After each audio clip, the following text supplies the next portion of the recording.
It's Nerd 30, so come one, come all to the nerdiest show of them all. The Omega level nerds are ready to talk nerdy to you. Welcome to the Omega Level Nerds podcast. I am, of course, Dsquare, and with me is Vulsker. How's it going? Hey everybody, long time no see. It's going. Especially for comic book and Marvel fans, this week was pretty interesting. Yeah, indeed, we had a couple of significant things go on. Life in itself, really kind of topsy-turvy, I guess. You got Amber Heard shitting on Johnny Depp's bed. Ezra Oh God. Miller. Ezra Miller has beat up two more people, Um, Not and even that. Like he showed up like somebody's house and shit. Like he was arrested like a week apart. yeah. I mean, so just crazy stuff. The CW verse is basically going to be ending here as the, Warner and Discovery shakeup. So it's Yeah. almost like we're in some sort of multiverse, perhaps a multiverse of Yeah. madness. So yeah, like we mentioned, a big week because we had Moon Knight that Mhm. ended, and then literally, I watched Moon Knight on Wednesday. So I know in my case, I watched it Wednesday. Mhm. I was halfway expecting some sort of tie-in to Doctor Strange in the Multiverse of Madness, since again that show ended the day before the movie released, but it didn't. Mhm. In fact, in general, I would say that whole show is quite removed from the MCU as a whole. Yeah, I was actually reading something today. So a couple days ago they announced that there was some crossovers that they had removed, one at the very beginning and one at the very end. Mm-hmm. And then I was reading today that one of the crossovers was actually a previous Avatar crossing over with the Eternals. Hmm. And it was when they said like the rumors were is it was Alexander the Great who was the avatar to Ahmed, and that's when he was originally getting Ahmed was getting put like in stone. Yeah. Well, the Eternals really. I mean, yeah. Do we miss the tie-in? I don't. Yeah, That movie was yeah. just not very impressive at all. I think the best thing was the end credit scene, and you don't even see the character; you just hear his voice. Right.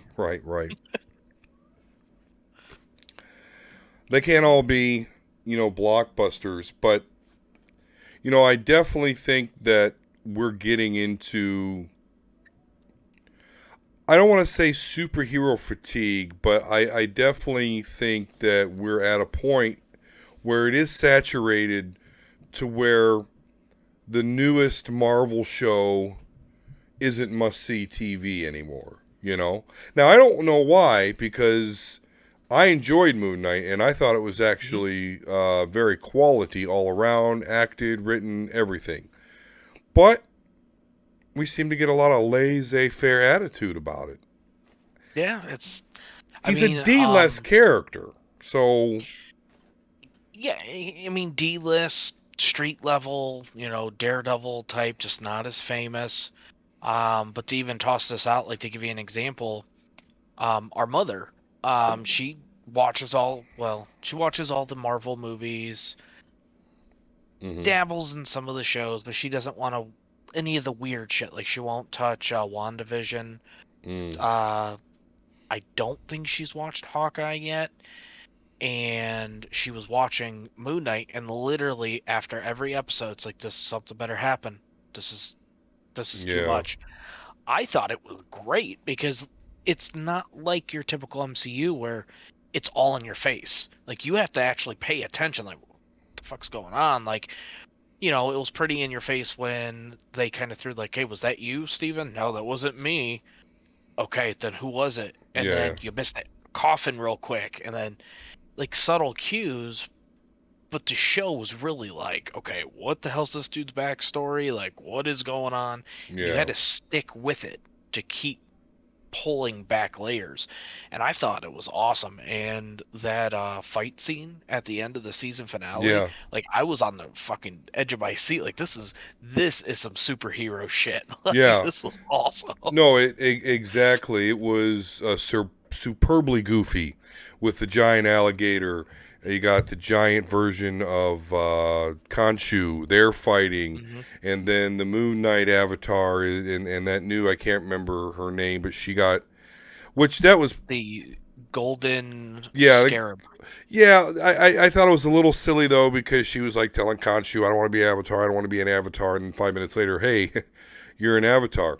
But yeah, I thought that was so super comic booky, and I loved it. I absolutely loved it. Yeah, and I mean, looking at that, and I could see that, and I thought that was kind of odd too. But when you really think, like, that god was probably the nicest of them all.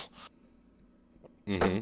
Like, and I think she probably sensed that. Like, hey, like, you know, hey, you're nice, you're awesome. I'm getting all hyped just talking to you through Yeah. these dead people, and I thought it was, yeah, fucking slick. I hope we get more.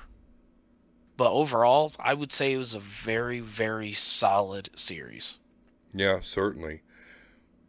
And then, so yeah, that goes into or leads into Doctor Strange and the Multiverse of Madness.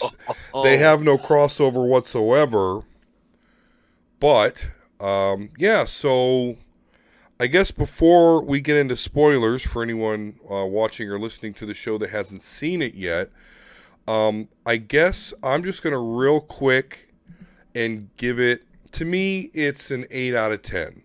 I thought it was an 8 out of 10.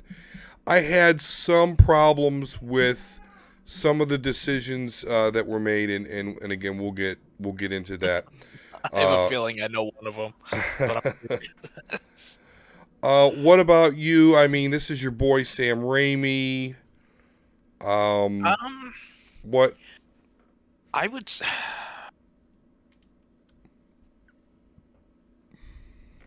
I would say I would give it a solid 8.5, 9 out of 10. Mm, okay, okay, 8.5, 9 out of 10. That's and Loved it. yeah, Not my favorite, but it yeah, was definitely awesome. And without getting into spoilers yet, the thing that really got me was right off the get go that I was not expecting this route that the movie took.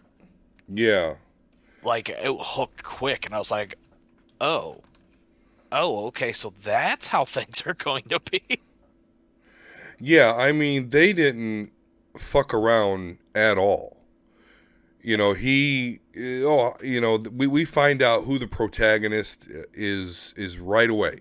I mean, yeah, Yeah, there's just nothing whatsoever that's left, to breathe. They get right into it. The movie itself's only a little bit over 2 hours, so pacing is really important, and I do think that they did a great job on the pacing of the story. So, yeah, and I'll very say good. those trailers, Marvel's done it again. Like those, I would say every single one of these movie trailers are probably only about 25, maybe some pushing 50% what you're actually expecting. Yeah. Yeah, you know, yeah, I guess 50%. I guess I can agree on that. But a lot of it, like, I'd be very shocked to hear majority thought the movie would go this route. I would be shocked mm. out of my ass. Yeah, I mean, I guess the overall plot, they did keep pretty under wraps pretty well. Yeah, I definitely agree with that there. But we're going to move into spoiler territory here because let's get into it and because there's a lot of them. But there are. I mean, we're not going to yeah, go, we're not going to go from ding to dong, but I definitely want to say that I did feel that the trailer itself, while it did not spoil everything, I kind of wish it didn't spoil what it did. You know, we knew going into this You mean the that Illuminati? we'd have the Illuminati. Specifically, we knew we were going to see Charles Xavier. I thought that could have got more pop if we didn't know about it, or at least if it wasn't confirmed, but it was confirmed, you know, in the first trailer, you know, when you see the back of Professor X's head and hear his voice. So, And they could have just kept it as that. mhm. And it still would have been crazy because he wasn't the first one introduced. Yeah. But they started slowly, like after each trailer, kind of spoiling who was involved in the Illuminati. Yeah. So, in thinking about the movie, let's kind of talk about some, I guess, key points that we really liked, that we really enjoyed, thought they did well. So, what did you particularly like, you know, about the movie, or what they did in the movie? So, two parts. So, the movie, but nothing storyline wise. The number one thing I loved about this is absolutely through and through a Sam Raimi film. You could see all the Evil Dead references everywhere. The cutaways, like with the sandstorm fog, like from the Necronomicon, when they were going in and out of the different the universes, just in just the horror aspect. Because I'm gonna say this right now, this is a horror film. This is a Disney PG-13 horror film. Absolutely. I mean, and it's like a monster horror film. Like, there is an unstoppable monster in this movie, in the form of the Scarlet Witch. I mean, she is the Freddy, the Jason, the Michael Myers. I mean, she just even cannot had some, be like, stopped. Carrie reference with the blood going down her face. Yeah, yeah, absolutely. So she is a powerhouse, and that's the part that took me for a loop, because a lot of what I was expecting was either they were going to make Doctor Strange kind of the anti-villain, kind of make him pay back for what he did. Yeah. Or shit unleashed, and it was him and Wanda teaming up to try to take care of everything. Right. And When that's what I thought. I was like, what? Yeah, no, they got me. They really did, because when this movie's first announced in the beginning, I just remember knowing that, like, oh, Wanda's going to be the villain. And then it started turning into, oh, they're going to work together. Okay. Yep. And then we go to watch the movie, and no, this bitch is straight beast mode and is willing to do all sorts of horrifying shit in order to get the powers of the new character, or at least one of the new characters introduced into this movie, America Chavez, who has the power to go to any universe. Interdimensional. Interdimensional, yep. Or inter-universe, however you want to say it, but yeah. So, number one, absolutely love through and through that it's a Sam Raimi film. Love the horror aspects. And as much as shit that a lot of people are dropping on the story, I thought it was awesome. Very well contained. Because it could have got, and I hate to say this, even though I enjoy the film, it could have got very Spider-Man 3-ish with all the characters. Yeah. That's what I thought. That's actually what I thought they were going to do. You know, Start as we introducing and pulling. I thought we were going to see Hugh Jackman Wolverine, maybe some Anna Paquin Rogue. Like, I thought for sure there was going to be some sort of Deadpool reference, which I'm really surprised we didn't get, seeing as how Doctor Strange and America Chavez at one point are going through all these different dimensions and universes, and like, I really expected to see some form of Deadpool panning by the camera or something or waving, but we didn't get that. So I did think that I thought we were going to get all sorts of just goofy cameos from X properties, but we didn't. And I think I'd rather it not have that myself. I was actually kind of worried they were actually going to introduce, and they kind of did, but I thought they were going to maybe go more hardcore into introducing the X-Men. And I did not want that in a Doctor Strange movie. Yeah. However, with that said, Professor X is in it. He's in his yellow X-Men animated series wheelchair. We even got the theme music. You even, as he's like rolling in for the first time, exactly, you even get a little bit of a symphonic version of the X-Men animated series theme song. So, I mean, in a way, we did get X-Men Light in this movie, but I thought they were going to go a little bit harder in that paint. Absolutely. And I mean, if you think about it, they really introduced. Okay, so we knew about, what was it, Captain Carter from What If? Yeah. We didn't know because it was a TV series, like Shield, if they were ever going to introduce, not the Eternals, the fucking your arch nemesis, Inhumans. Then we got Black Bolt, probably one of the most comic book accurate costumes out there. Oh, it was super accurate, and as you have declared correctly, I hate the Inhumans. There's a lot about them I hate. But first and foremost, the fact that Marvel was going to use them as the weapon to the X-Men's demise in the comics before they got the 20th Century Fox rights. But another thing I hate about Black Bolt is his name, his full name. You know, what was it? Blackagard or some shit like that. You know, Blackagon, Boltagon. Like, yeah. So I'm glad they said that just so everybody could hear that stupid fucking name. But you're right. I mean, that was a very accurate Black Bolt. So they made them official.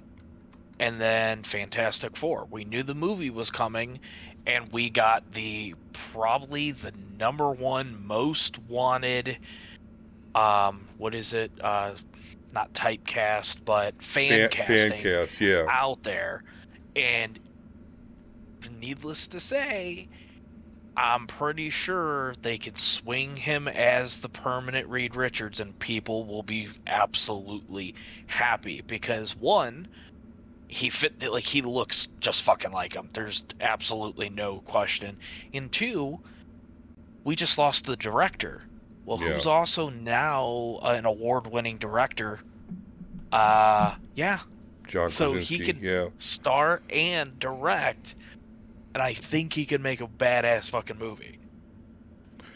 I mean, he's definitely the popular choice, but I'm going to go the other way and say that the fact that he played Reed Richards in this movie, Reed Richards from another part of the multiverse that ends up dying, I don't think we're going to get a John Krasinski Reed Richards. I think this pretty much solidifies this is about what we're going to get. So I could be wrong.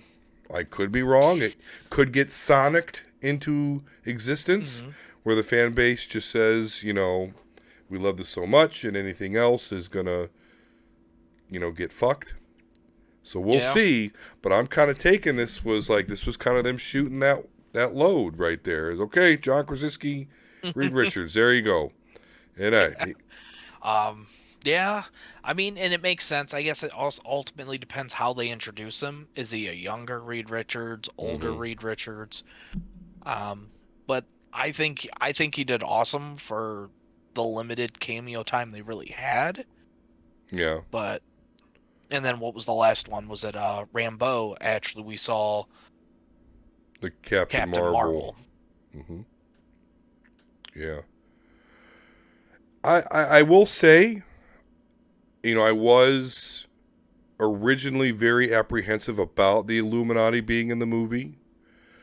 I will say that I'm very glad that it turned out, because I thought like this Illuminati would be like multiversal Illuminati. I was like, come on, that's not the Illuminati. And it wasn't. This was just the Illuminati on one of the Earths.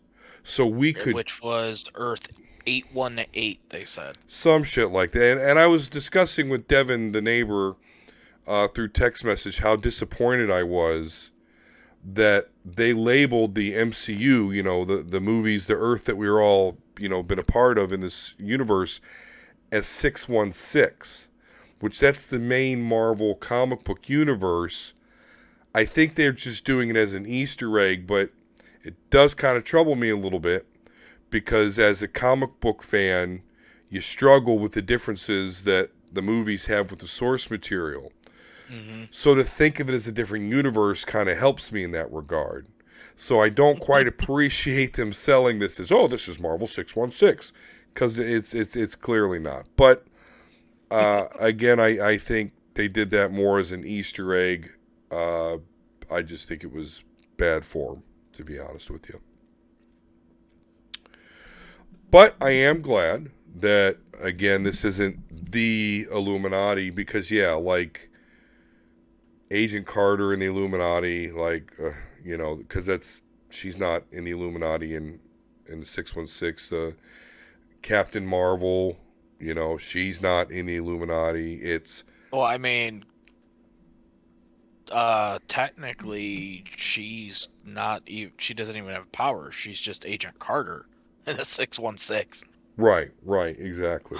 So the Illuminati that we're missing, because we got Professor X, check. We got Black Bolt, check.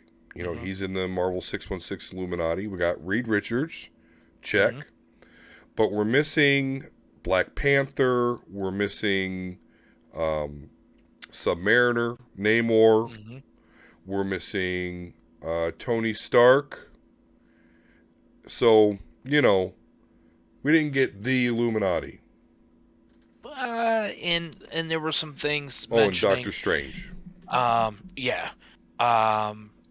With Tony Stark, because I was a little shocked too, with all the rumors that he was one of the ones that we were going to get because the Tom Cruise original casting back in the day. Right, and then we get the Ultron bots, so you're like, oh, right, you know, here it comes, but yeah, never happens. Yeah.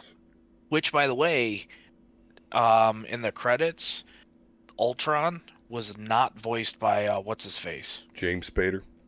Nope, it was, I think, voiced by the guy that did the What If series. Okay, the Vision Ultron thing. Any other highlights for you? What else kind of stands out to you as something you really... trying to think. So, loved the overall film. Love that it was a horror film. I like the action. I generally like the story. It was contained.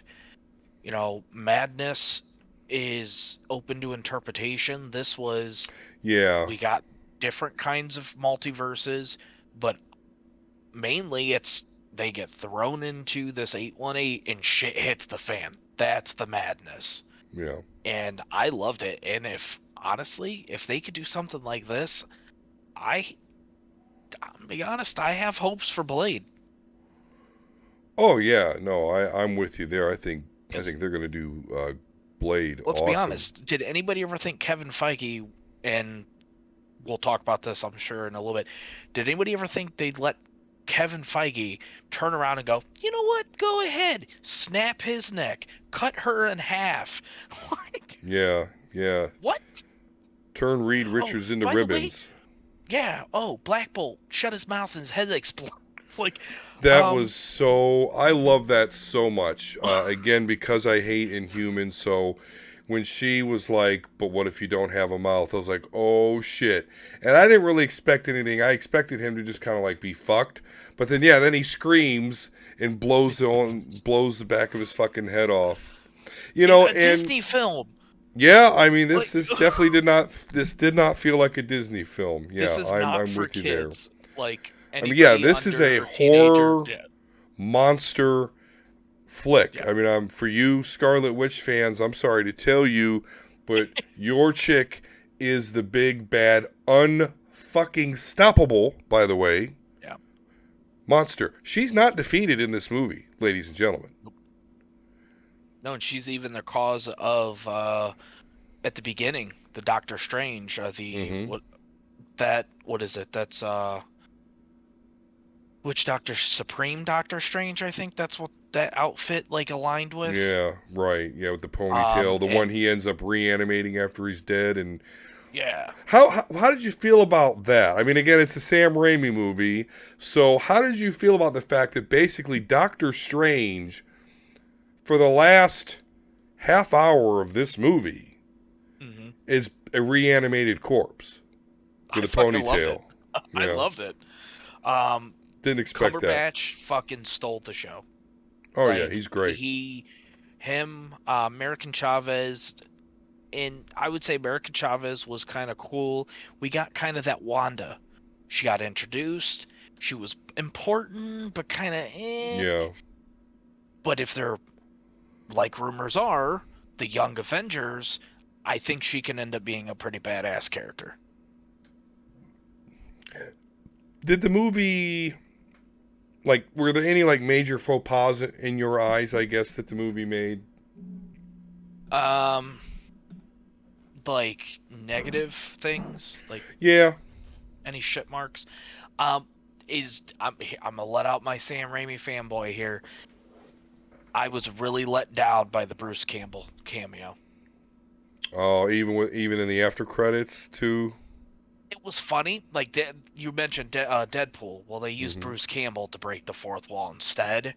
But with the rumors that he was supposed to be Mysterio for Spider-Man 4, and then Spider-Man 5 was going to have him as his main baddie, Yeah. like I expected to actually see, like, okay, give him that chance to be like something really cool, because you could do it. This film was literally about making alternate versions of people. Yeah. Like there was even a April Fool's joke where he actually had his makeup done to look like Doctor Strange. And so people are Right. like, well, is he going to be one of those universes? Like, Yeah. I think we could have seen something a little cooler. Um, and then I'd say the only thing is, as much as I loved the slaughtering of the Illuminati, I kind of wanted a little bit more. I think the cameos were just a little too short. Yeah. They were very here, then gone the next moment. Yeah. Absolutely. My major beef with the film, uh, but I agree, acting, story, I loved all of that. Had no problem with it. Number one, the music. I didn't dig the You, music. you didn't like Danny Elfman's score? The electric guitar, and I don't know, it just didn't, but that's a very small critique. It certainly did not ruin the experience. Yeah, My Danny Elfman, man, award-winning Danny Elfman. Yeah, you can't win over everybody.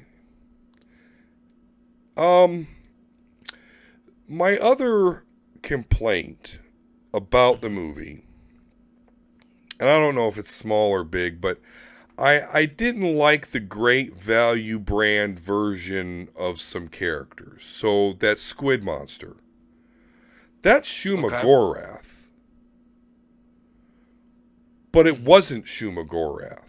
You know what I'm saying? Like, Shuma Gorath is like telepathic. Like, he's not just some like squid monster that rampages. Now they didn't name this thing Shuma Gorath, and I didn't pay attention to the credits to see if that was ever mentioned. But it looked Yeah. exactly like Shuma Gorath. So I'm not sure why they did that. Why did we get a great value brand version of Shuma Gorath? Um, so that's really, that's to me what we got a lot of the time.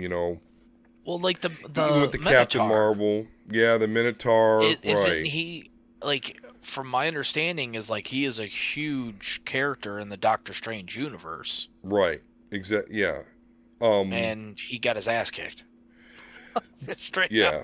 out. The only part of the writing that I was thinking about that I really didn't understand Hmm. is when they were in that, and I can't remember the name. It's not the Sanctum Sanctorum. It's that other fortress on the top of the mountain or whatever, that Their training facility. their training facility. Crap, And I can't think of it. yeah, it had a weird name. But so Wong is like, we've got to turn this place to a fortress. Okay? The only thing that stopped the Scarlet Witch's assault were the magical shield produced by all the wizards. A So, shit ton of wizards. sure, but they didn't have to go to, like, that place got destroyed, and they're like, oh, it's sacred, and, this is horrible. It didn't help your fight. The Yeah. fortress did not help your fight. You could have fought her like that anywhere. So I didn't get that. Oh, we're going to gather at this fortress, and it matters not. The only thing that matters is that you had all these sorcerers with the shields that repelled her until she was able to like focus on one, get in his head and freak him out, and then makes him break rank, and then Yeah. their shield goes down, and she has their way with him.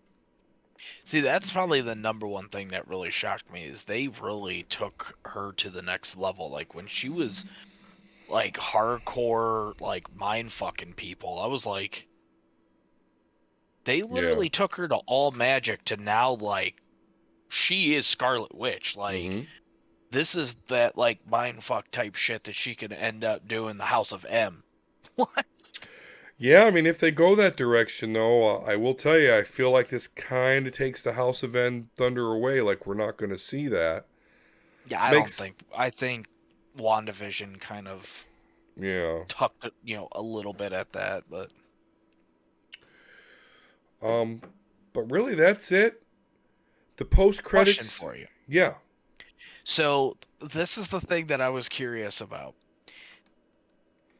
You're more into the X-Men than I am.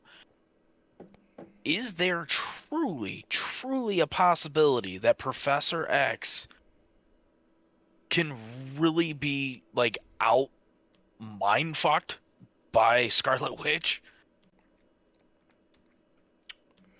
I've been thinking about that a lot Because that part I was like, because, wait a minute, what? right, like, and the thing is like he was already in her head. Yeah. So to me, yes, Scarlet Witch could potentially prevent Charles Xavier from doing that. I don't exactly know how. I mean, she is very strong, so shit could get so chaotic that she could block him. But he was already in, so that's very interesting that you asked that because yeah, I've been thinking about that, and I mean, I ultimately have concluded no, she could not just do away with him if he's in her fucking head. Um, and if she's doing all that shit she's doing, as soon as he got in her head, he would have shut her down. It would have been over. Now, do you think it's because the head that he was in was actually not her head? So they were both kind of in there, and then that's how she potentially won? Because remember, she was in this universe's to try to free her. Mm-hmm. Because that was just like, it happened so fast. Like, oh, whoa. I'm like, Yeah. what the Yeah. Yeah. No, I don't think it would go down like that. That's all I can really say. Yeah, I don't know if the whole being in someone else's head. It just wouldn't go down like that. It's almost like the Hawk, like, or like the more Yeah. pissed off she gets, the more powerful she gets. Well, she is, I mean, very mentally unstable. I mean, that's in the comics, and it is following suit now in the MCU. And she is But that fresh off the Darkhold. fresh off the dark cold, that mental instability almost augments her chaos magic. So, Yeah. um, excuse me. I mean, anything's possible, I guess. But to me, the fight would just not go down like that. And I mean, I guess we can look at it too that this is even an Xavier that was scared of Doctor Strange. Yeah. Mm-hmm. Yeah, it's So funny how at first they're all freaked out by him, but they must be aware of the what if Doctor Strange and what he did. Obviously, we got to see him in this movie, but that was interesting. How do you like the overall setup, though? How do you like? I don't know if I like it, to be honest with you. Like we said, this movie gets going quick. You find out that Wanda is going to be the antagonist quick, and so it basically goes down. Wanda knows that there are versions of her sons in other universes. She with another somehow, version of her. right, she somehow knows about America Chavez and her ability to be able to skip across the multiverse at will. You know, So it's crazy. Yeah, Not one of them had Vision in it. no, not at all. Vision is nowhere to be seen. But I have a lot of questions about that plot. Like, okay, I mean, how does Wanda find her? How does she know she has this power? It seems very convoluted, very plot devicey. And then, I would align because of the whole Darkhold, because that's how yeah, she was I able to guess start finding about the multiverse, anyways. I guess that's the Deus Ex Machina in this movie, at least for most of it, is at Darkhold. So, We yeah, find out it's not even real. right, right. It's, some shit that's inside of the temple there that they copy down. I'm trying to think what else. What else about the movie? I'm curious to see the setup that they're doing with his Doctor Strange's future wife. Okay, right. So let's talk about the Because you post-credit left and scene. like I a did, but minute I'm. later that came on. Oh, really? Yeah. Yeah. So he does. They have two post-credit scenes. The first one is he meets Clea, who is from the Dark Dimension. She's Dormammu's daughter, stepdaughter, some shit like that. And so she needs Doctor Strange to come with her to the Dark Dimension. So looks like it's setting up for a Doctor Strange Dormammu rematch for the third Doctor Strange movie. I mean, that's just conjecture, but that's looking like It the way says it's Doctor going to go. Strange will return Yeah. at the very end. Could be. We still don't know what happened with this universe's what's his face, his partner that turned on him at the end of first. We still Oh, don't know what the Mordo? hell's going on with him. Right. You know what? Thank you so much for reminding me, because that was another point that I just didn't quite get. Like, all the other Illuminati members get killed. That Mordo, he kind of gets pushed in a little bit of a hole. Not even a hole. It's like a little, almost a moat area that's in front of all the chairs for the Illuminati. There's no water in it. It's just this, like, big hole. Like a tunnel type walkway. Yeah.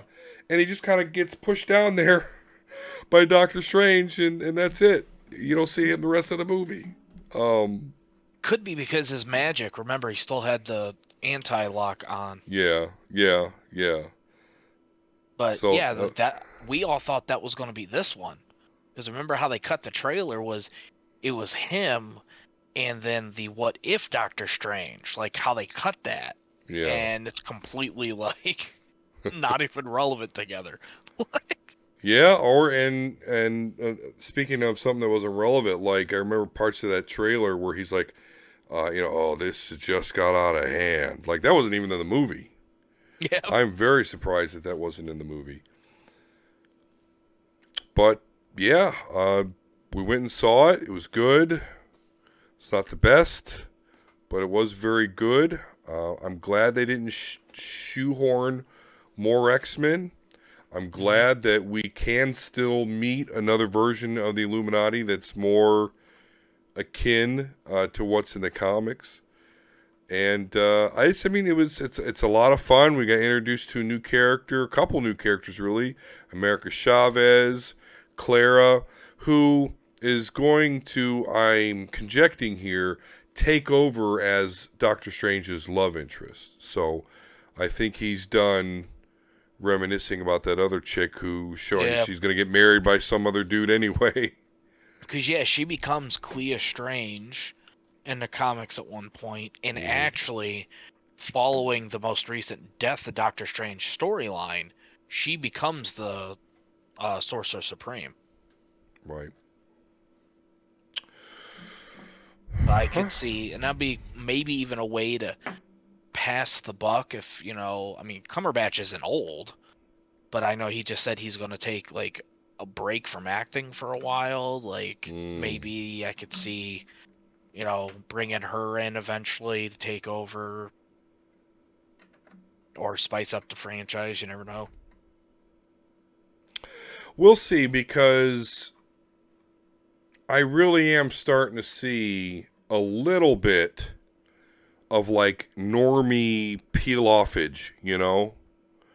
I mean, not with this movie though. It's Doctor Strange. People like Doctor Strange.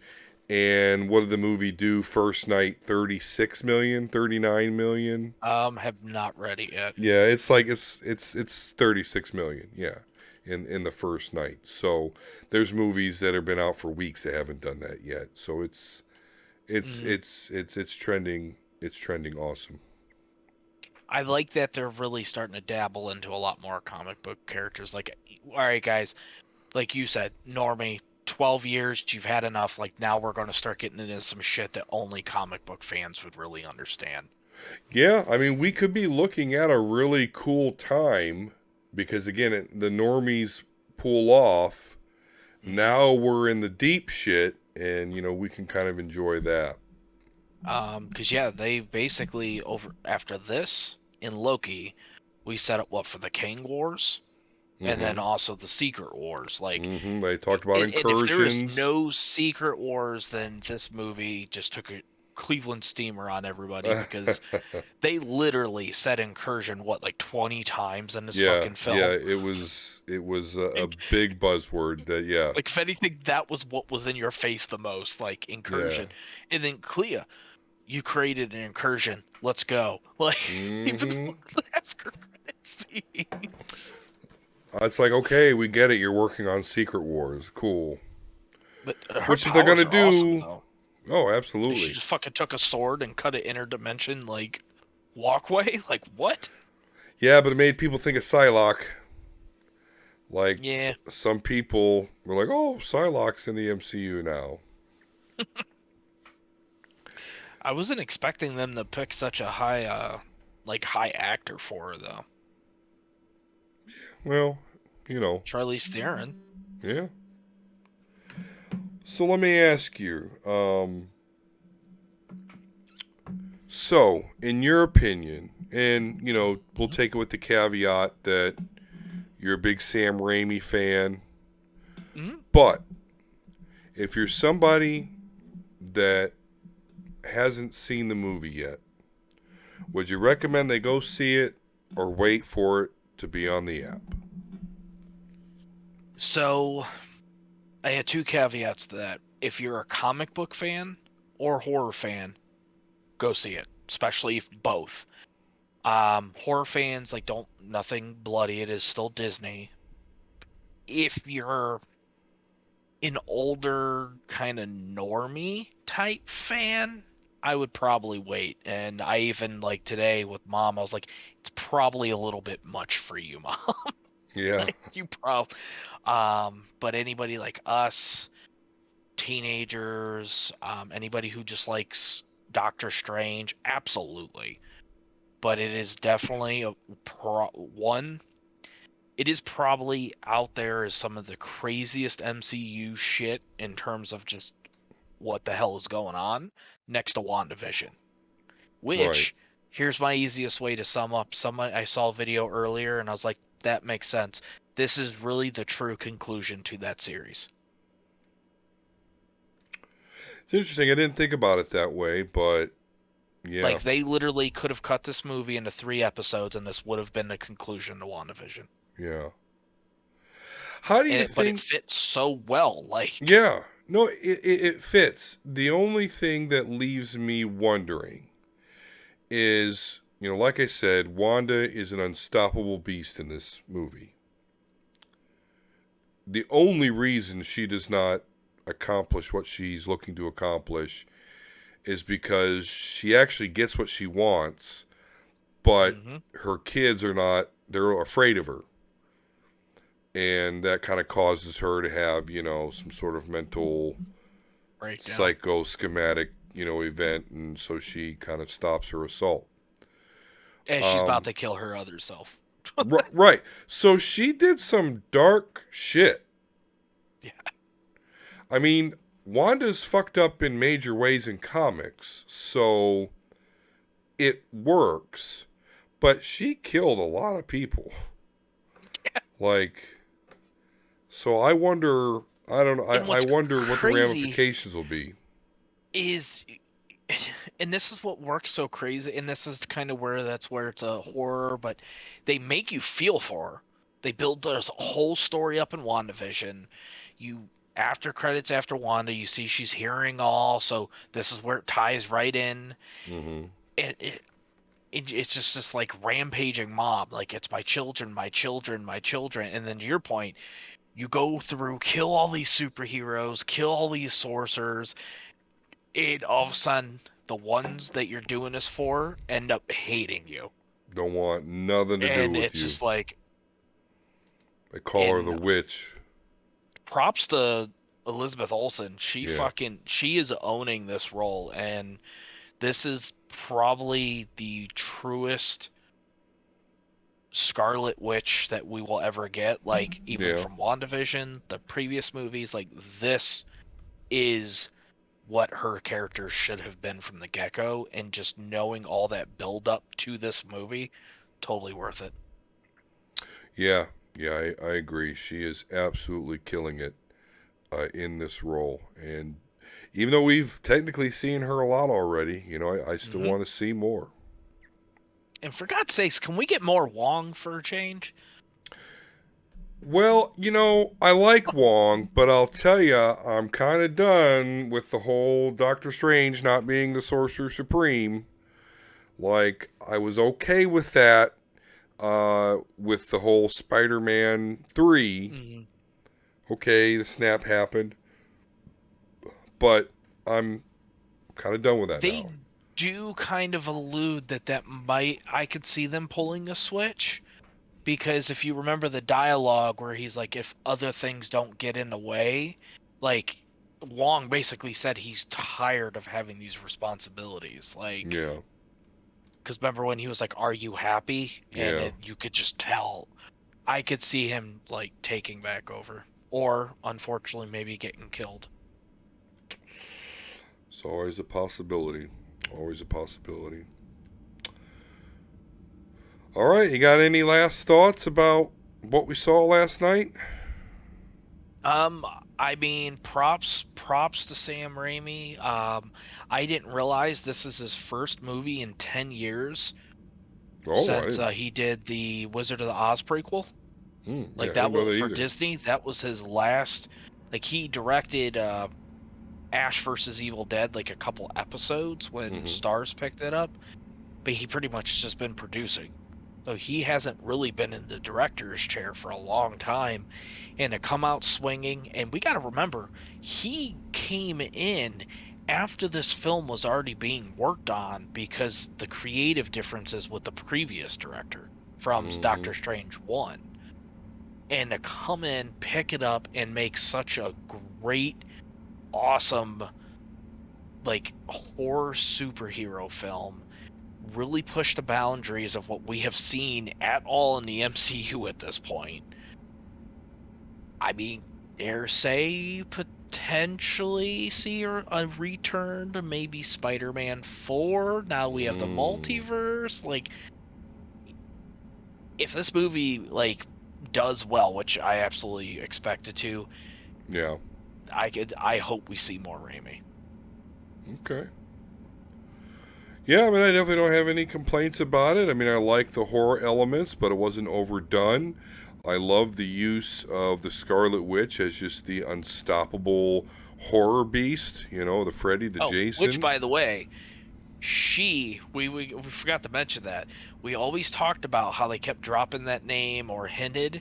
She straight out called herself that in this. Yes, yes. That was like when she was like, "It won't be Wanda, it will be the Scarlet," and that's when Yeah. shit just. Sorry, Yeah. just had to throw that out there. Yeah, no, that's precisely like, yeah, like I will be the, I won't be Wanda. I'll be coming as the Scarlet Witch. Yeah, that is cool. All right, and hey, listen, while I got you, just want to real quick, we never really podcasted about Batman, so just while you're on the show here, what do I you was think? holding off. You probably realized that I haven't said anything after we saw it. Like I No, you totally went haven't. numb. Oh, okay. So go ahead and serve me a big old fucking big ass plate of crow because I talked the ever living dog shit on this film Yeah, leading up to this release, yeah, and I don't like this actor. Never have. People either hated him or loved him. Twilight aside, yeah. I loved the fucking film. I loved it. Mm. It's is he my Batman? No, but he was a damn good Batman. Okay. Probably, I would say in terms of Batman, he was probably up there to like Affleck and Bale. But Mm. the number one complaint, his Bruce Wayne was garbage. I Right. don't like the emo. I no, don't like it. Don't like it at all. Okay. But the combat was pretty cool, keeping in mind this is only his first or second year in, so he's Right. still fresh. Gear 2. Um, I love the horror kind of serial killer type vibes that was going on. I didn't think I would like the Riddler, but he was kind of grew on me. Um, very entertaining Batman movie, and I'm curious to see where they're going to go. And from what I understand, Discovery said, "Hey, we need some more of like this kind of Batman." So The I could standalone, see yeah. Discovery might make this not DCEU, but build it around this Batman Yeah. since it's so early in his career. Yeah. Do you But think they should have left the Joker scene in? mm, I'm very indifferent on that. I still don't Mm-hmm. know how I feel about this guy. Yeah. I know the director wanted to be different, so it's a deformity, Mm-hmm. not necessarily an acid bath. Mm. Like it's that's deformity where you can't stop smiling. Yeah. I can't remember what it's Um, called, but yeah. like the other Joker had He's medical laughing. condition where he keeps laughing Yeah. when he gets nervous. Like this one can't stop smiling. Um, uh, mm, I really don't know how I feel about this one. Um, but throwing that out, I thought it was a pretty damn good film, and Kravitz, who I think is hot as hell, was actually a pretty damn good Selena Kyle, and you kind of get to see that develop into the actual Catwoman. Mm-hmm. So Okay. Well, it's a good thing that you were turned around and enjoy it because they did just release the fact that the Batman #2, and we knew that was going to happen because that Batman movie is made, I want to say, close to, if not over $1 billion. So you knew it was coming. Discovery or whatever they're going to be which is called. crazy. Most of that money is overseas. It's only done like Yeah, 200 or 300 million in America. The yeah, rest of it is yeah. I want to overseas. say it's done like 800 million. Not, I don't think it's done quite $1 billion, but Close though. it'll get there eventually. Well, All maybe right. because now it's free on HBO Max. Right, right. Okay, cool. All right, well, that's going to be all the Doctor Strange talk and all miscellaneous talk. But, definitely after this segment, stay tuned to the podcast. Unfortunately, the last show I had where I had Todd Matthy, who is, of course, the author of Robots and Princesses and had a Disciple Kickstarter going, Rich Douek, who of course written for Marvel, DC, IDW, did his own shit with Road of Bones, Sea of Sorrows. Now it's Hollow Hill he had a Kickstarter for. I had those guys on the show, but the first 15 minutes, I had some technical difficulty and it just got fucked. So, but it was still a great I conversation. think I lost you, D. There you go. We had a great conversation about the state of comic books.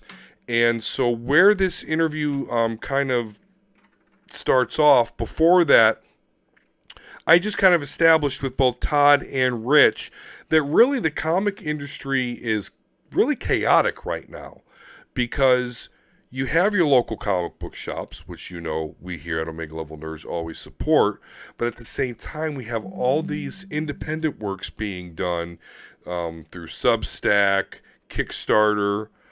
We've had, all sorts of Kickstarter action here on Omega Level Nerds. So they're really describing that it was a chaotic comic book industry right now. I'm going to go ahead and tack on what did survive of that interview. Still had a good 45 minutes of us chatting about the comic industry. So definitely encourage you to stick around and listen to myself, again, Todd Matthy, and Rich Douek talk about the current state of the comic industry. What's your opinion of legacy characters, and do you think that a legacy character is effective in gaining new readership? Let's start with you, Rich. Do you think that introducing a legacy version of an old popular character actually brings new readers into comics? I think it can. I think a lot of it depends on a few things. I think it's not just the character. It's also like who's writing it and drawing it. It's how much the company is kind of putting behind it. It's the quality of the story. You know what I mean? Like it. I think it makes it can make a splash on the news, but it's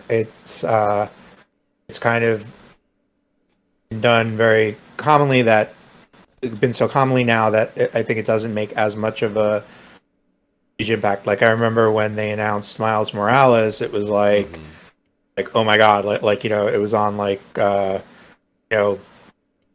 Good Morning America and stuff like that because it was a huge deal. Like it was like a new Spider-Man, but it's like there's a new Spider-Man, there's a new there were new Superman, there were new Robins. It's like I think like more it happens, the less like kind of newsworthy it gets. If you're talking about like bringing in new people who may not be currently reading comics, but I think that if done well and done right, it can absolutely bring in new readers. I think it's not like a guarantee. Yeah. That way. Todd, what about you? What's your thoughts on legacy characters or using them to bring in new readers to the fold? Okay. I'm of two minds. Once again, everything Rich said is correct. But let's look at legacy characters, the really, really successful ones that have been lasting, like Hal Jordan, The Flash, Miss Marvel. Right. When Barry Allen took over as Flash, was Jay Garrett? Was there a Flash out there? Was there a Flash comic being published when Barry Allen became the Flash? Right, and as far as my knowledge goes, there wasn't. I mean, obviously you had the original Flash with the Justice Society, but as far as a Flash comic, I think you're correct in there wasn't one at the time. Right. Same thing with Hawkman. Same thing with Green Lantern. Same thing with the point is, even with Miss Marvel, I'm gonna say, but more so, especially with the Silver Age DC guys, these guys weren't being published, and the audience that was reading the Jay Garrick Flash at the time had aged out. So nobody really cared. I mean, like, Superman, Batman, and Wonder Woman were still being published, and they also had the advantage of newspaper strips. Right. When Kamala Khan came along, there was no Miss Marvel because Carol became Captain Marvel. Right. And Captain Marvel is like the only character that's really stayed dead. Yeah, so there really Him and Uncle Ben. Yeah, him and Uncle Ben. Another example, Moon Girl. I mean, yeah, there were when was the last time somebody saw a Moon Boy comic? Yeah. Moon Boy and Devil Dinosaur. I don't think since Kirby.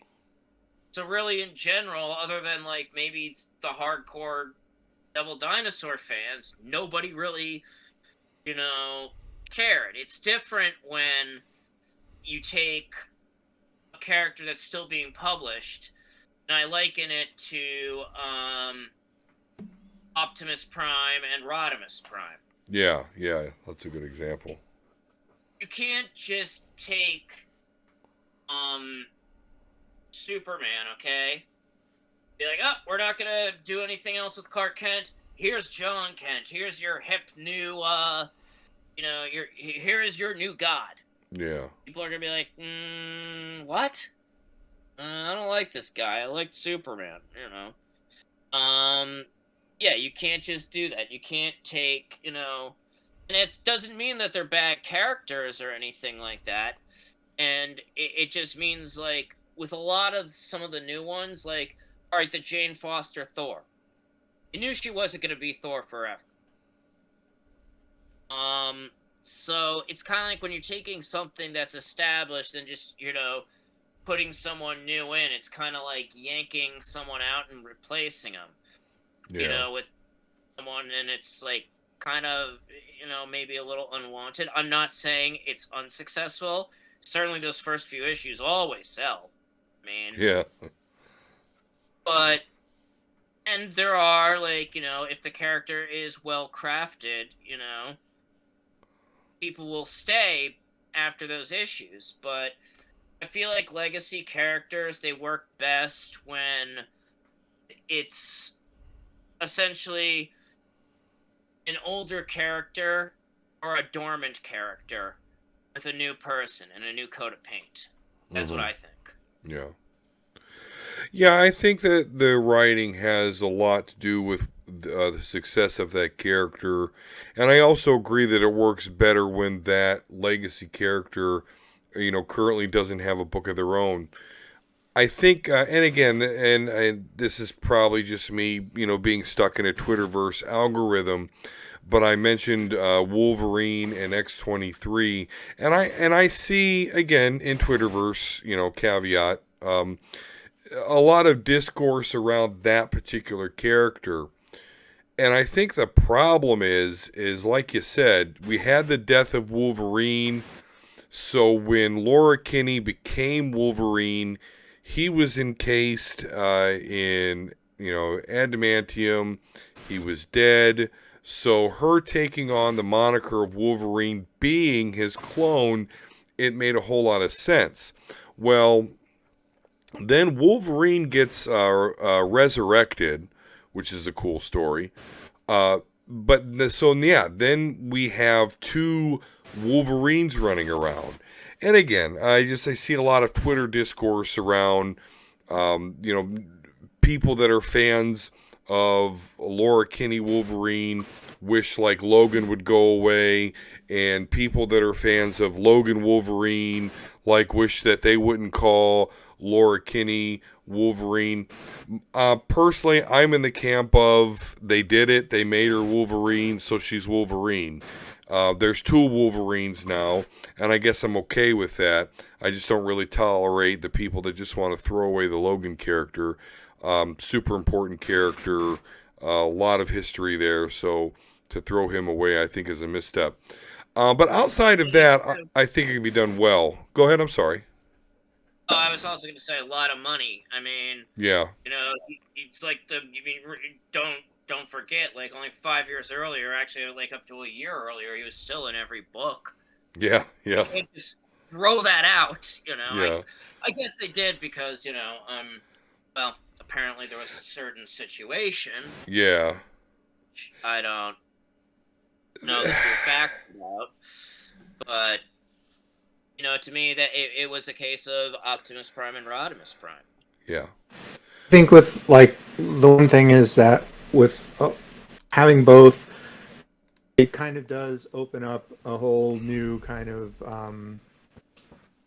type of story you can tell that you would not be able to tell with the characters like status quo. Like, you know, just off like what does Peter Parker, what does Clark Kent look like as a mentor? What does Clark Kent, how to see balance being Superman with being a dad? Yeah. So it's not that you can't tell interesting stories, and it's not that it's an automatically like a bad thing. I think it's just again, it all just comes down to execution. But as far as like people arguing on Twitter as to like who should be the real Wolverine and there should only be one, that to me is kind of like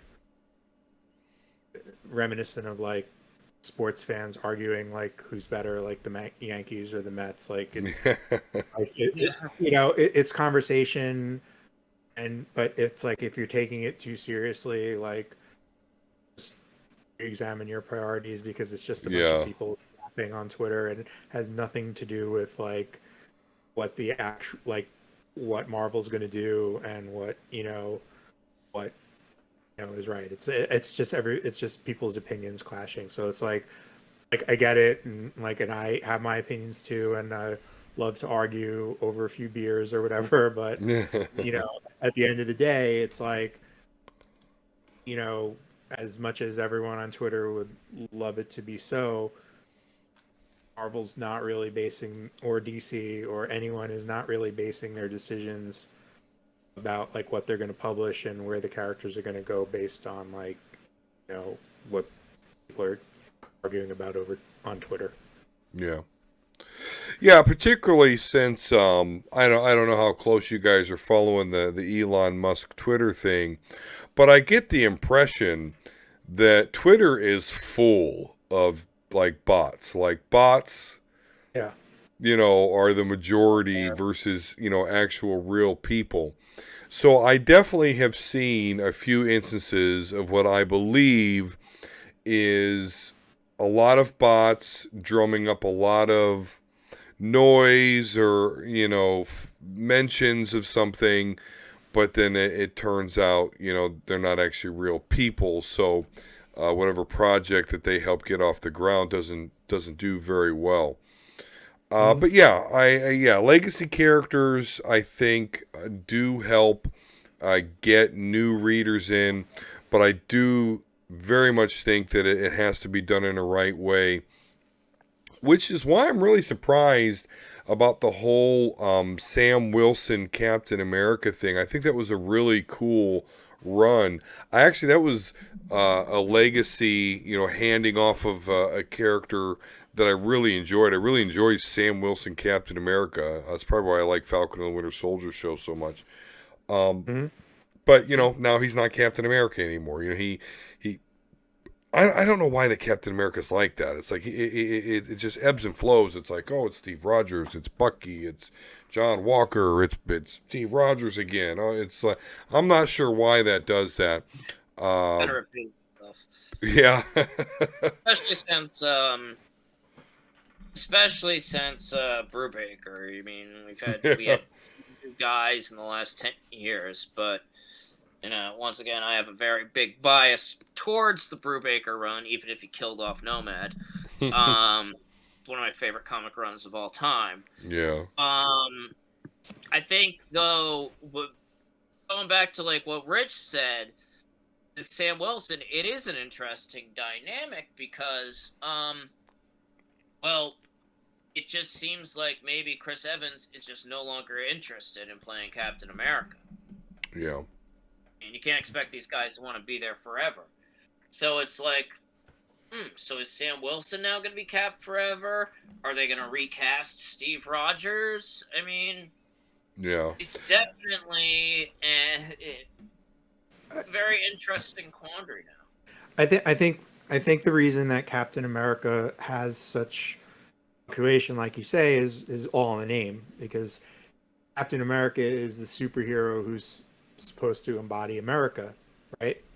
And everybody has really strong and oftentimes differing views on America. And what when you're writing that character, you're not just writing that character. Like, in a way, you're kind of writing about country. You know what I mean? And if you have a certain story to tell, it's not always going to be Steve Rogers that is the best kind of lens to view America like through. You know what I mean? Yeah.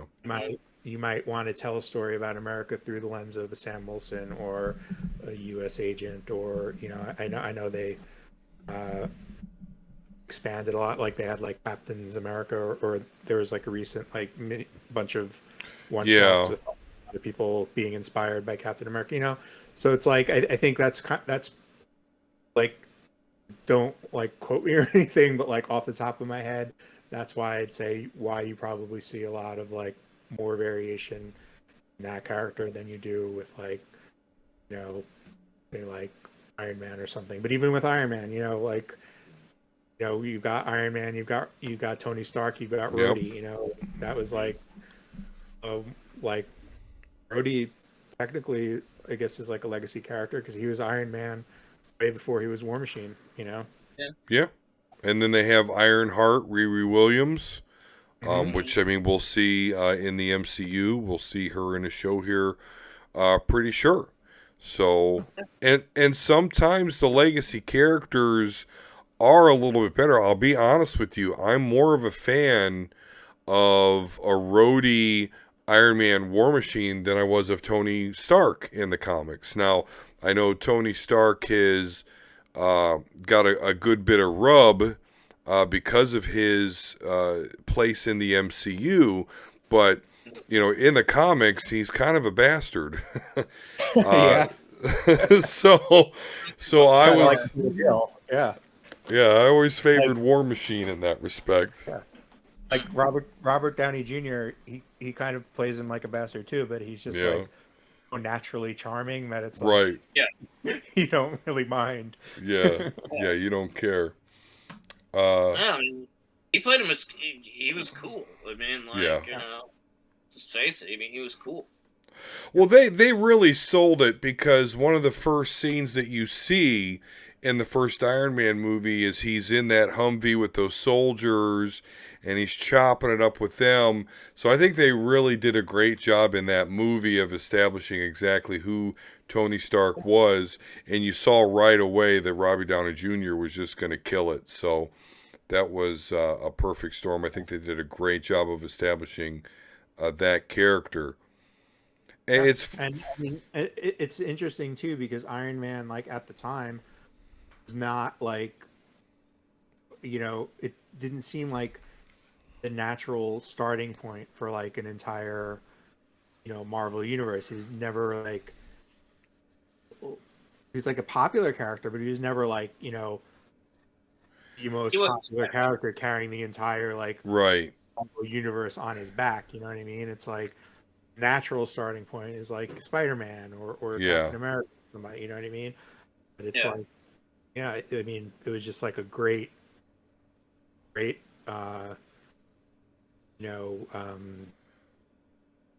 like you said, like a perfect storm of like perfect person to play it. Yeah. And just great movie. Yeah. Yeah, I can still remember the first time I saw it. I was just awestruck. This is a B, C tier character, but it was just so well done, and it was just so badass to like see him flying around in the Iron Man suit, and he shoots the tank and turns around as it blows up. It was like, holy crap, this is awesome. But again, you're right, like not where you'd think they would start the MCU. Now here we are, speaking of the very first days of the MCU. But here we are 14 years later. Let me ask you, do we feel like we have reached, like I hear the term superhero fatigue. I don't know if that's the right wording, but do we feel that we are at a saturation point, particularly with kind of the mild reception to the Moon Knight TV series? Do either of you feel we are at that saturation point? I don't think we're at the saturation point. I think it's just that some characters are a harder sell than others, and we kind of like we're as people who have like been reading comics for years, decades, or whatever. It's easy to remember we're different than most folks. You know what I mean? Yeah. like we see like a Moon Knight series, like holy shit, they're doing Moon Knight. That's going to be awesome. Like, which I feel it is. I feel it's a very interesting show, by the way. I'm not one of yeah. But I'm saying, like, watched it yet. if I go to my wife or my son or Right. my Exactly. my aunt or uncle and be like, hey, they're doing a Moon Knight show, they'd be like, the fuck is Moon Knight? You know what I mean? Yeah. It doesn't carry weight, so it's like, I think like the kind of in the comics community are much hardcore nerds about like how everything links up and how everything like goes together. I think like most people like are kind of getting into it as far as like making the connections and following the stories, but they don't have as like deep a care of like, oh, I gotta watch Moon Knight because I want to understand what's going on in Doctor Strange next month, or I have no idea if Moon Knight's in Doctor Strange. You know what I'm saying? Yeah. It's like, I think like for a lot of people, it's like they just want to go see a movie or watch a show and have a good time doing it, and they don't necessarily care as much as comic fans do about like how everything links up or like whatever. So I think it's like, it's not that we're burning out, it's just that it's gotten so big. You're taking a lot of different shots, and there's going to be ones that are more successful than others. You know what I mean? It's like there's going to be flops. There's going to be like, there's probably going to be disasters, but that doesn't mean that people don't enjoy the stories. It just means that they maybe didn't enjoy that story. That's what I think anyway. Yeah, that is interesting, because when I think of my wife, she isn't watching Moon Knight. She liked Peacemaker. She loved WandaVision. But yeah, Moon Knight is just not one that she cares about at all. Yeah, and it's also kind of like not apparent like how, like if you are a person who's really into how everything links up, it's not really apparent how it does yet. So yeah, it's like let's let Todd say something. Yeah. Well, I mean, no, once again, it depends how it's done. I mean, if you told me like 10 years ago we'd be talking about Peacemaker, I'd be like, who? Oh, yeah. the guy who was the inspiration of he was only known as the inspiration for the comedian. And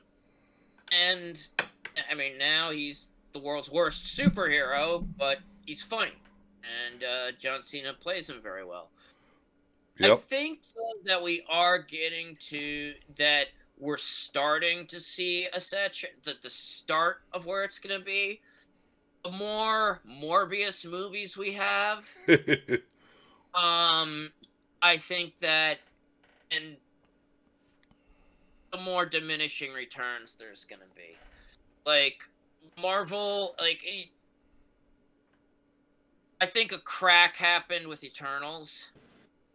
I think that was where we finally found that Marvel, you know, they did great things. They made you care about Rocket Raccoon and Groot. That movie actually did better than Man of Steel, and they made you care about Ant-Man. I mean, like, they made a mainstream audience do that. I mean, like, when you heard Ant-Man, you were like, oh, this is gonna be a tough sell. Yeah. You know, but you know, they made it happen. I think as the deeper they dig, and also I'm trying to find a word. Like, if they're gonna just rush things out, you know, to get things, I think you'll start seeing in diminishing quality. I think that's when you're gonna start seeing the fatigue happen. I mean, let's just face it. The first 3 phases, the entire Infinity Saga, there really wasn't a clunker in there. Nope. I mean, people can say Thor: The Dark World, Iron Man 3, but yeah, no, those are still... You're still excited to see all that and to see how the MCU progressed. Yeah. Whereas, you know, now, like, with Eternals, I think was Watchmen. It basically was Watchmen. Yeah. And with, like, Morbius, I don't think people want to see a Kraven the Hunter movie that much. And just trying to, like,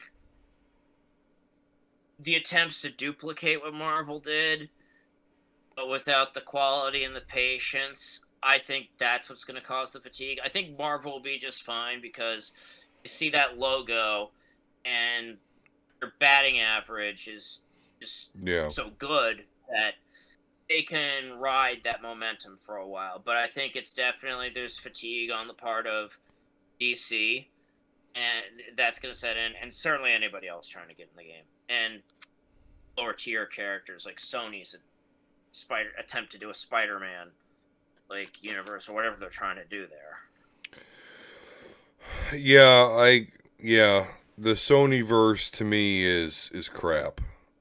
Be completely honest with you, I've yet to watch any Venoms. I'm just not going to do it. Not interested in Mobius. But you're right. With the MCU, it's like a sure sign of quality. Not to mention, at some point, we're going to get the X-Men, which that's going to be another boost in itself. DC, we'll see how this shakeup goes with Discovery. I mean, by all intents and purposes, it seems like there's going to be a complete reboot of the property. Even hearing stuff that they may even stop publishing. They may just cherry pick their IPs and have Marvel or somebody do their comics. I hope that's not true. I really don't want to see that. I want to see those two entities stay separate. But we'll see. All right. Well, have you guys seen the Thor trailer? Like, everybody's seen that, right? Like, everyone. Okay. Yeah.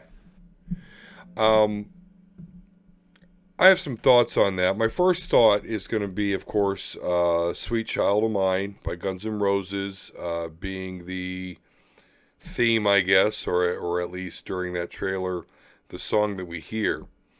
From what I understand, everybody's loving that. I don't. And I have a strange... Well, I don't think it's that strange, but my problem with it is that if they were going to do a Guns N' Roses song to an MCU movie, I thought for sure they were going to do Civil War. They didn't. And so I figured, okay, Kevin Feige's not a GNR guy. Okay, I mean, Perfect song, but okay. And then I see this. So I don't know. To me, it's the wrong Guns N' Roses song for the wrong film. But as far as what we see, I think looks pretty cool.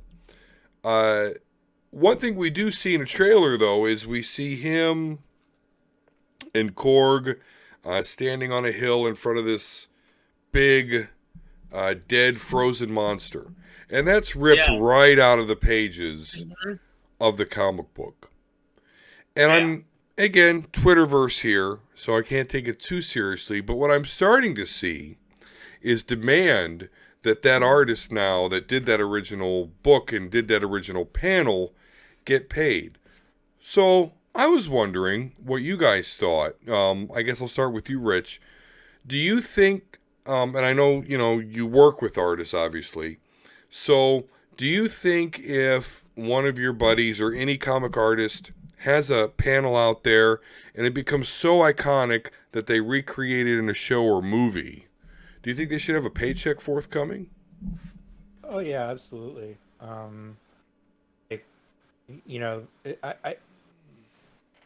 think it, probably not contractually obligated to get a paycheck, Right. but I do think they deserve one, and I think it would be the right thing to do. I think it would be the right thing to do to greatly compensate artists, writers, everyone involved with the books that inspire these movies. Like you're talking like billions of dollars compared to like what your average team gets paid. Even the best paid artists, like, it doesn't even come close. So I would say that it's fair and it's the right thing to do. I can understand why it doesn't happen from like a business perspective, but it's just I think it would be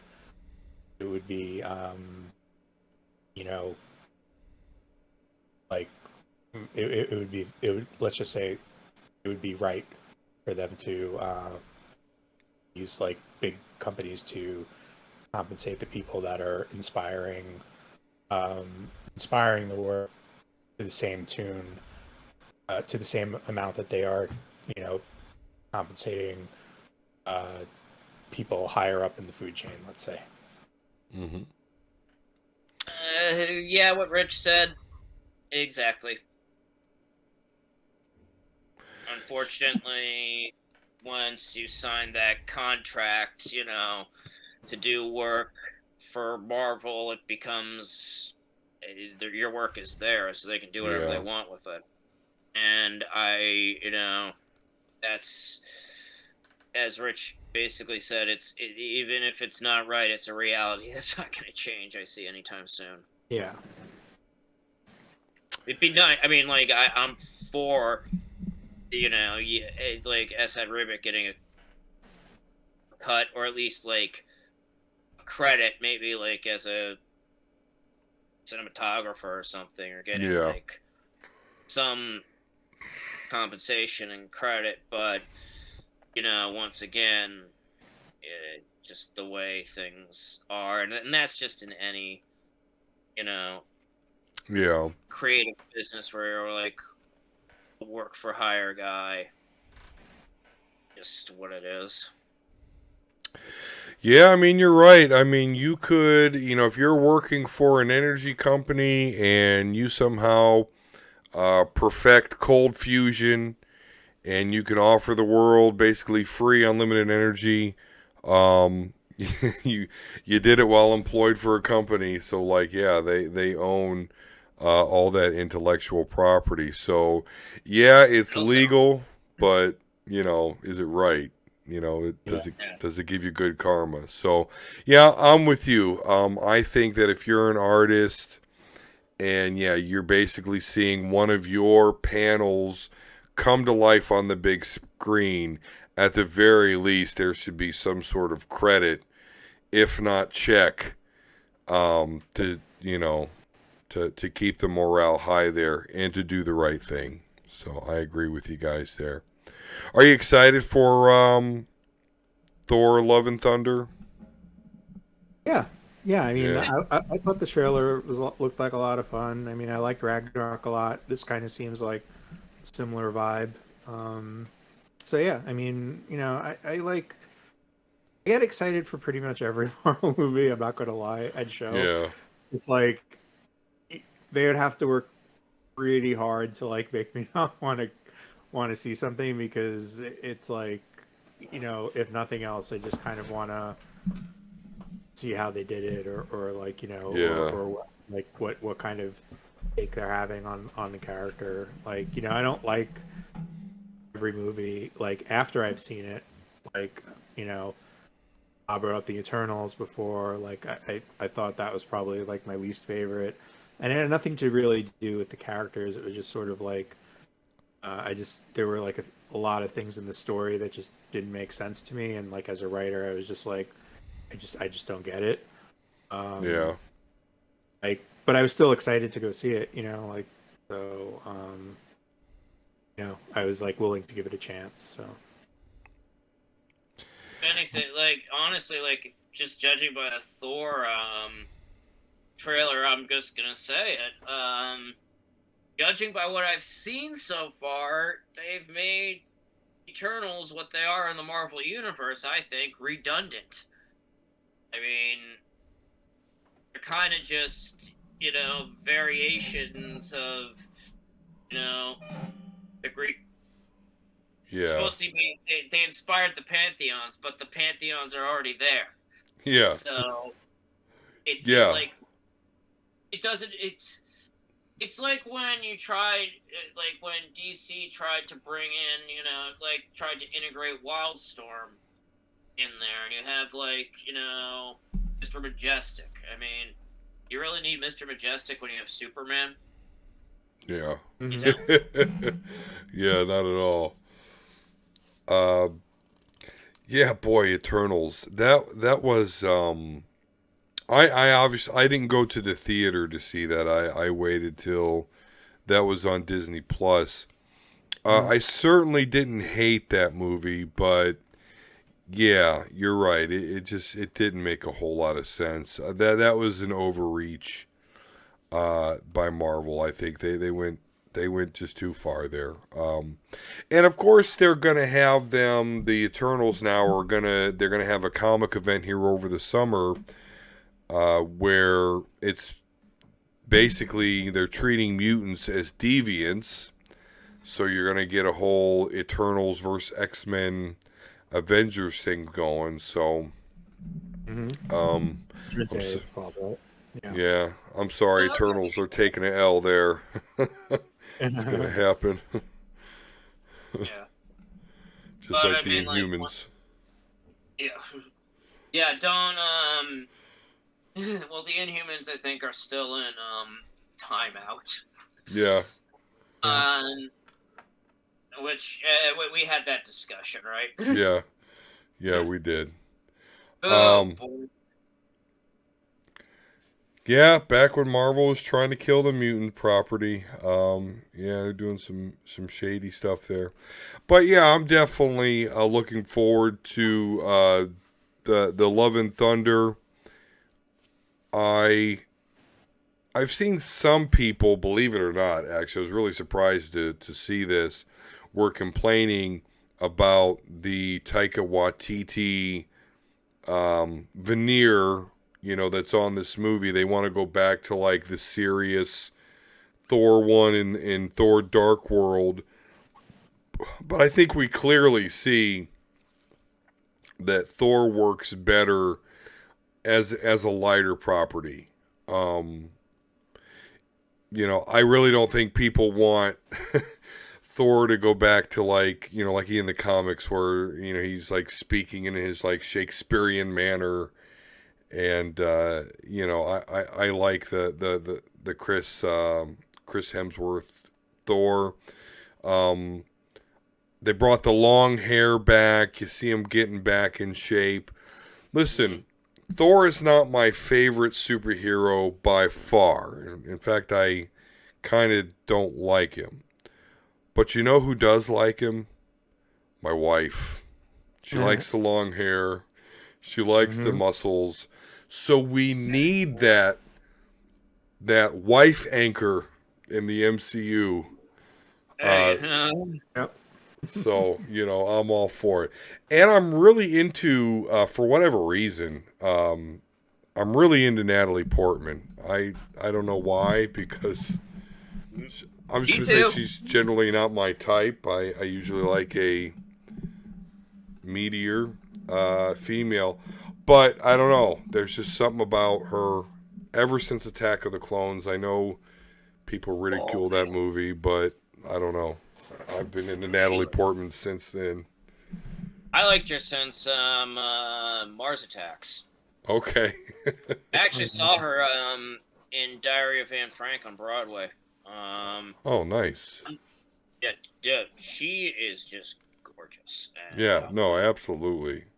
Yeah, I'm like, well, I could, I could look at her all day.